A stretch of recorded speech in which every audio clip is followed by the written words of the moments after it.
Oh,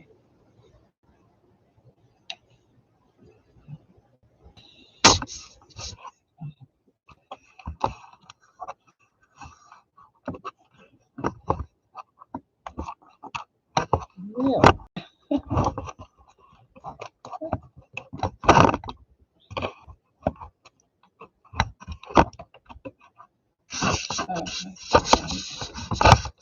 Must be on.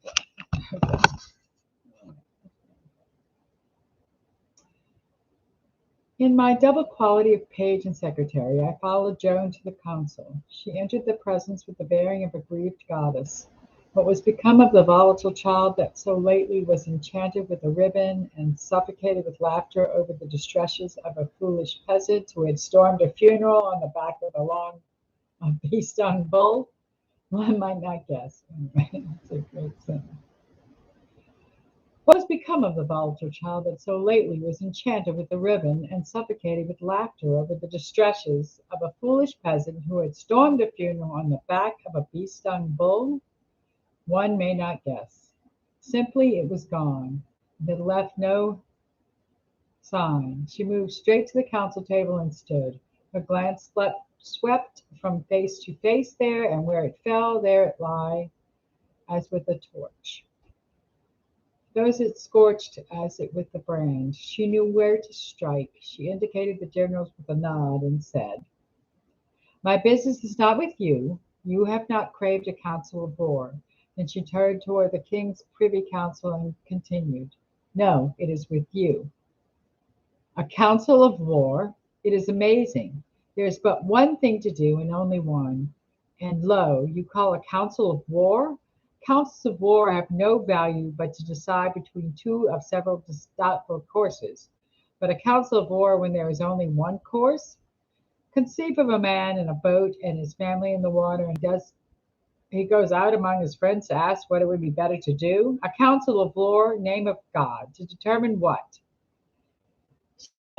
And turned till her eyes rested upon the face of Le Tremoille, and she stood silent, measuring him, the excitement in all faces burning steadily higher and higher, and all pulses beating faster and faster. Then she said with deliberation, "Every sane man whose loyalty to his king is not a show, a pretense, knows that there is but one rational thing before us, the march upon Paris." Down came the fist of La Hire with an approving crash upon the table. The Tremble turned white with anger, but he pulled himself firmly together and held his peace. The king's lazy blood was stirred, and his eyes kindled finely, for the spirit of war was away down in him somewhere, and a frank, bold speech always found it and made it tingle gladsomely.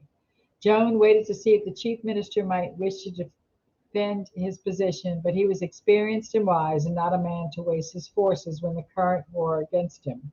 When the current against him,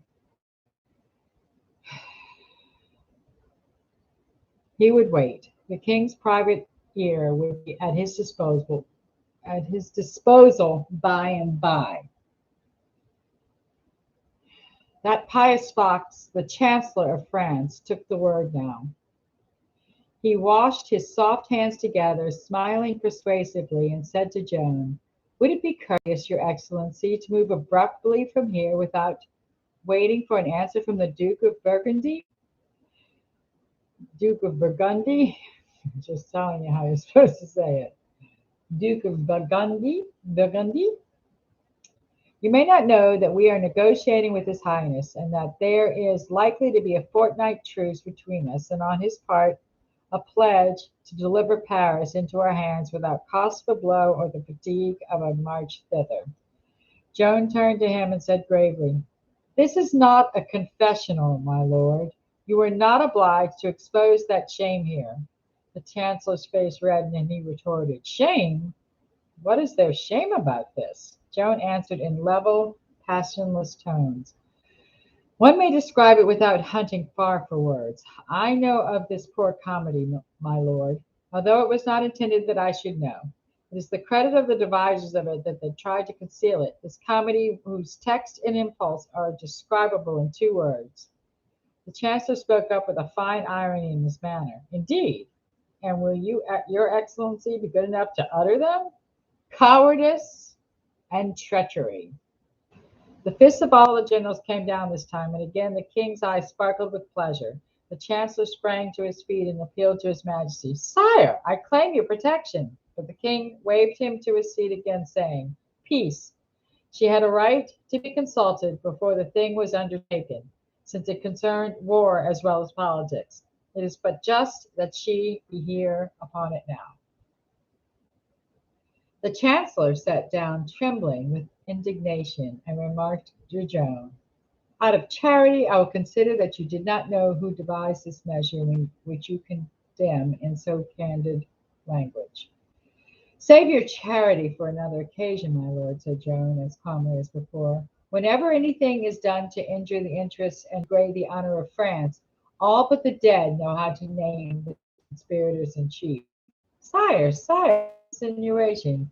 It is not an insinuation, my lord, said Joan placidly. It is a charge. I bring it against the king's chief minister and his chancellor. Both men were on their feet now, insisting that the king modify Joan's frankness, but he was not minded to do it. His ordinary counsels were stale water, but his spirit was drinking wine now, and the taste of it was good. He said, Sit and be patient. What is fair for one must, in fairness, be allowed to the other. Consider and just.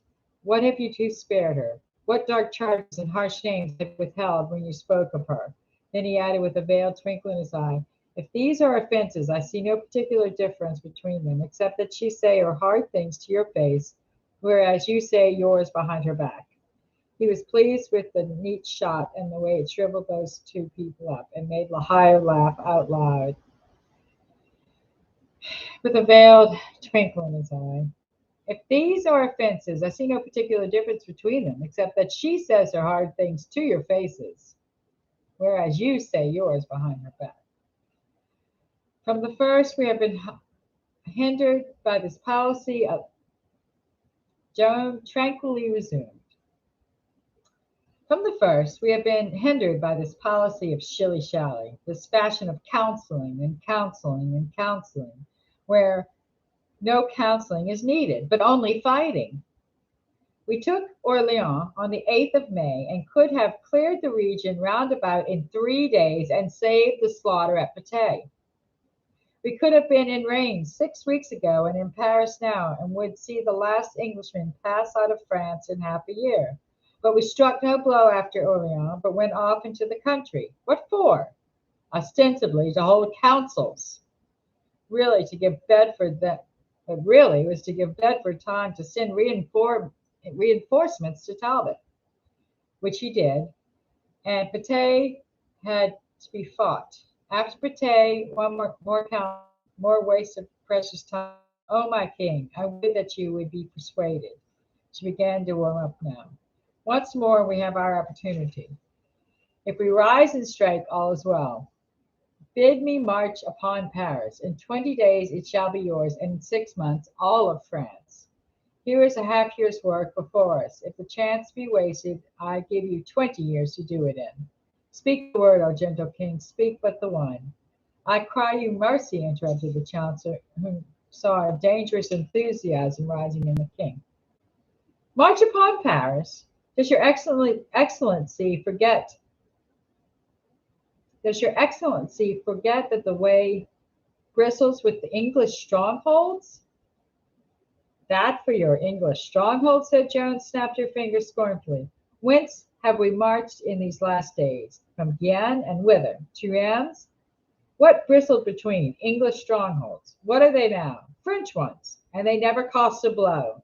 Here applause broke out from the group of generals, and Joan had no pause a moment to let it subside. Yes, English strongholds bristled before us. Now French ones bristle behind us. What is the argument? A child can read it. The strongholds between us and France are garrisoned by no new breed of English, but by the same breed as the others, with the same fears, the same questionings, the same weaknesses, the same dispositions to see the heavy hand of God descend upon them. We have but to march. on the instant, and they are ours. Paris is ours. France is ours. Give the word, O my king. Command your servant to stay, cried the chancellor. It would be madness to put this affront upon his highness the Duke of Burgundy.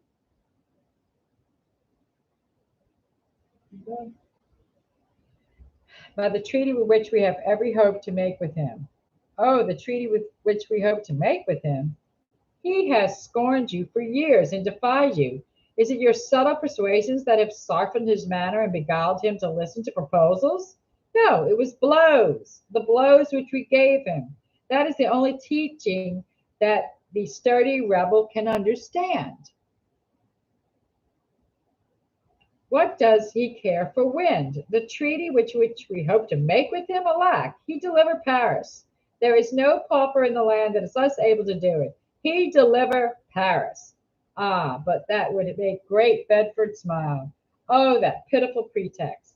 The blind can see that this then poor Paul with its 15-day truce, has no purpose to give Bedford time to hurry forward his forces against us. More, more treachery, always treachery. We call a council of war with nothing to counsel about. But Bedford calls no council to teach him what our own course is. He knows what he would do in our place. He would hang his traitors and march upon Paris. O gentle king, rouse, the way is open, Paris beckons, France implores, speak, and we. Sire, it is madness, sheer madness, your excellency. We must not go back from what we have done. We have proposed to treat, we must treat with the Duke of Burgundy. And we will, said Joan. How? At the point of the lance. The house rose to a man, all that had French hearts, and let go a crash of applause, and kept it up. And in the midst of it, one heard La Hire growl out, "At the point of a lance, by God, that is the music." The king was up, too, and drew his sword, and took it by the blade, and strode to Joan, and delivered the hilt of it in his hand, saying, "There, the king surrenders. Carry it to Paris." And so the applause burst out again, and the historical council of war that had bred so many legends was over.